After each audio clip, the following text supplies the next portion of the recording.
دوستوں، جیسا کہ آپ جانتے ہیں، آج کے دور میں اس دنیا کے ہر کونے میں چھوٹے موٹے گاؤں، شہر اور الگ الگ بستیوں میں اتنے زیادہ مذہب اور دھرم ہو چکے ہیں جسے گن پانا بھی مشکل ہے۔ ویسے تو ہزاروں دھرم ہیں، لیکن ہم بات کرتے ہیں دنیا کے ٹاپ فیمس دھرم کی، جس میں عیسائی، مسلم، ہندو، بودھ، یہودی بھی آتے ہیں۔ دوستوں، ان دھرموں کے آنکڑے جتنی تیزی سے بڑھ رہے ہیں، اتنی ہی تیزی سے ان دھرموں میں الگ الگ ڈویژنز یعنی کہ فرقوں کا بٹنا بھی بہت تیزی سے پھیل رہا ہے۔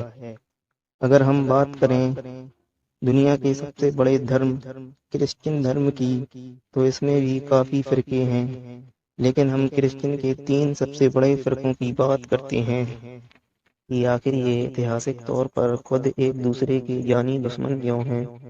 تو ہم بات کرتے ہیں عیسائی کے سب سے بڑے فرقے، جسے ہم آسان بھاشا میں کہیں عیسائی کے سب سے بڑے گروپ رومن کیتھولک کی۔ آج کے دور میں اس گروپ کے زیادہ تر ماننے والے امریکہ کے ساتھ ساتھ برازیل، فرانس، اٹلی، اسپین میں موجود ہیں، اور اس کی کافی بڑی جن سنکھیا یورپی دیشوں میں موجود ہے۔ اس گروپ کی بنیاد سینٹ پیٹر نے رکھی تھی، جس کو حضرت عیسیٰ علیہ السلام کے 12 حواریوں میں سے ایک حواری مانا جاتا ہے۔ عیسائیوں کا ماننا ہے کہ حضرت عیسیٰ علیہ السلام کے بعد انہوں نے 25 سال تک کیتھولک مذہب کا پرچار کیا، مگر پھر شہنشاہ نیرو کے دور میں بدامنی پھیلانے کے جرم میں انہیں پھانسی پر چڑھا دیا گیا۔ آپ کو بتا دیں کہ ہماری اس دنیا میں کیتھولک گروپ کا حد سے زیادہ پرچار تب ہوا جب 4 صدی عیسوی میں رومن سلطنت کے بادشاہ کنسٹنٹائن دا گریٹ نے اس دھرم کو قبول کر لیا، اور ساتھ ہی ساتھ اس دھرم کو اپنی سلطنت کے سرکاری مذہب کے طور پر ڈکلیئر کر دیا۔ بس پھر کیا تھا، اس کے بعد سے ہی کیتھولک مذہب ہماری دنیا میں بڑی تیزی سے پھیلنا شروع ہو گیا۔ دوستوں، کیتھولک گروپ میں ایک خاص پوزیشن ہے جس پر بیٹھنے والے کو پوپ کہا جاتا ہے۔ اس پوزیشن کو کیتھولک گروپ کا سب سے طاقتور پوزیشن مانا جاتا ہے۔ کیتھولک عیسائی مذہب کے پاس حد سے زیادہ اختیارات ہوتے ہیں۔ اگر بات کریں پوپ کی ہیڈ کوارٹر کی، تو پوپ کا ہیڈ کوارٹر ہماری دنیا کے مشہور دیش اٹلی میں موجود ہے۔ دوستو، ایک سمے ایسا بھی تھا جب پوپ کا ہیڈ کوارٹر بہت طاقتور ہوا کرتا تھا۔ عیسائی کیتھولک کی بڑی سے بڑی سلطنت کے بادشاہ بھی ان کی اجازت کے بغیر کوئی فیصلہ نہیں لیا کرتے تھے۔ دوستو، آپ کو بتا دیں کہ آج سے 800-900 سال پہلے بیت المقدس یعنی کہ یروشلم شہر کو فتح کرنے میں مسلم اور عیسائیوں کے بیچ کافی جنگ ہوئی، جن کو صلیبی جنگ کے نام سے بھی جانا جاتا ہے، اور اس جنگ میں پوپ کا اہم کردار مانا جاتا ہے، کیونکہ وہ پوپ ہی تھا جس کے ایک اشارے پر پورے یورپ کی فوج بیت المقدس یعنی کہ یروشلم شہر کو حاصل کرنے پہنچ جاتی تھیں، اور مسلم اور عیسائی کے بیچ پھر جنگ ہوتی تھی۔ دوستوں، اب ہم بات کرتے ہیں عیسائیوں کے دوسرے فرقے کی، جو آبادی کے لحاظ سے تیسرا سب سے بڑا فرقہ مانا جاتا ہے۔ اس فرقے کے 30 کروڑ سے بھی زیادہ ماننے والے ہیں۔ آج کے دور میں اسے آرتھوڈاکس کے نام سے جانا جاتا ہے۔ اس گروپ کی زیادہ تر جن سنکھیا رشیا کے ساتھ ساتھ Ukraine, Belarus, Armenia, Georgia, Bulgaria, Serbia اور ایسٹ یورپ میں موجود ہے۔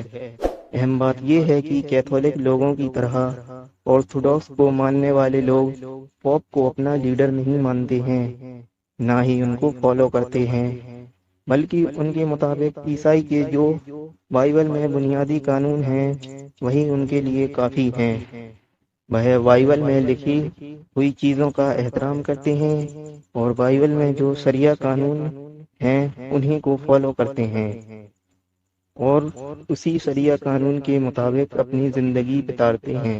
دوستو، بیزنٹائن ایمپائر کے دور میں ایک پیٹرک نام کا عہدہ ہوا کرتا تھا، اور اسی پوزیشن میں بیٹھنے والا انسان ان لوگوں کا سردار ہوا کرتا تھا۔ لیکن جب 15ویں صدی میں سلطنت عثمانیہ نے بیزنٹائن کی راجدھانی قسطنطنیہ یعنی کہ استنبول پر اٹیک کیا اور اسے فتح کر لیا، اور بیزنٹائن امپائر کو ہمیشہ ہمیشہ کے لیے ختم کر دیا، تو آرتھوڈاکس نام کا یہ گروپ پوری طرح سے کمزور پڑنا شروع ہو گیا اور کئی گروپ میں بٹ گیا۔ حیرانی کی بات یہ ہے کہ اس دور میں آرتھوڈاکس اور کیتھولک لوگ ایک دوسرے کو اپنا سب سے بڑا دشمن مانا کرتے تھے۔ ان دونوں کی دشمنی اتنی خطرناک تھی کہ آپ اس بات سے اندازہ لگا سکتے ہیں کہ جب سلطنت عثمانیہ کے سلطان محمد فاتح نے جب قسطنطنیہ کو فتح کرنے کے لیے اس پر اٹیک کیا، تو یورپی دیشوں میں جتنی بھی طاقتور کیتھولک ریاستیں تھیں، تو ان میں سے کسی نے بھی آرتھوڈاکس لوگوں کی سب سے مین سٹی کو بچانے کے لیے کوئی مدد نہیں کی۔ وہیں دوسری اور آرتھوڈاکس لوگوں نے بھی کیتھولک گروپ کی مدد لینے سے اچھا مسلمانوں کے قبضے میں چلے جانا بہتر سمجھا۔ اور دوستوں، یہ لوگ روزہ بھی رکھتے ہیں۔ دوستوں، اب ہم بات کریں گے عیسائی دھرم کے تیسرے فرقے کی، جسے پروٹسٹنٹ کے نام سے جانا جاتا ہے۔ یہ فرقہ آبادی کے لحاظ سے عیسائیوں کا دوسرا سب سے بڑا فرقہ مانا جاتا ہے۔ اس فرقے کی آبادی 100 کروڑ سے بھی زیادہ ہے۔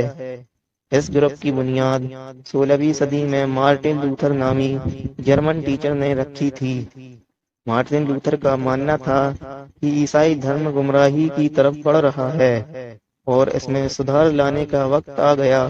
مارٹن لوتھر کا ماننا تھا کہ عیسائی دھرم کے کیتھولک پوپ اپنا کام ایمانداری سے نہیں کر رہے اور وہ اپنے دشمنوں کو جان بوجھ کر الگ الگ جنگ میں بھیجا کرتے تھے اور انہیں مروا دیا کرتے تھے، اور اپنے من پسند لوگوں کو بڑی سے بڑی حکومت پر بیٹھا کر انہیں جنت کے سرٹیفکیٹ دیا کرتے ہیں۔ آپ کو بتا دیں، مارٹن لوتھر کے اسی دماغی خیالات سے عیسائی دھرم میں ایک نئے فرقے کی شروعات ہوئی، جسے پروٹسٹنٹ کا نام دیا گیا۔ اس دور کے مسیحی پوپ نے مارٹن لوتھر کو عیسائی دھرم کا لعنتی فرقہ قرار دیا اور مارٹن لوتھر کی بہت سی لکھی ہوئی کتابوں میں آگ لگا دی گئی۔ اور پھر مارٹن لوتھر کی موت کے بعد اس کے بنائے ہوئے اس گروپ نے بڑی تیزی سے پھیلنا شروع کر دیا، اور دیکھتے ہی دیکھتے یورپ کا ایک بڑا حصہ اس کے گروپ میں شامل ہو گیا۔ آپ کو بتا دیں کہ امریکہ برطانیہ کے ساتھ ساتھ یورپ میں اس کے ماننے والے بہت ہیں۔ اور آپ کو بتا دیں کہ اتہاسک طور پر کیتھولک اور پروٹسٹنٹ کے بیچ کافی جنگ ہوئی، جس میں لاکھوں لوگوں کی تعداد نے اپنی جانیں گنوا دیں۔ دوستوں، ان تینوں میں سے آپ کو عیسائی دھرم کا کون سا فرقہ صحیح لگا، کمنٹ میں ضرور بتانا۔ اور ایسی ہی نالجیبل ویڈیو دیکھنے کے لیے ہمارے چینل کو سبسکرائب ضرور کریں۔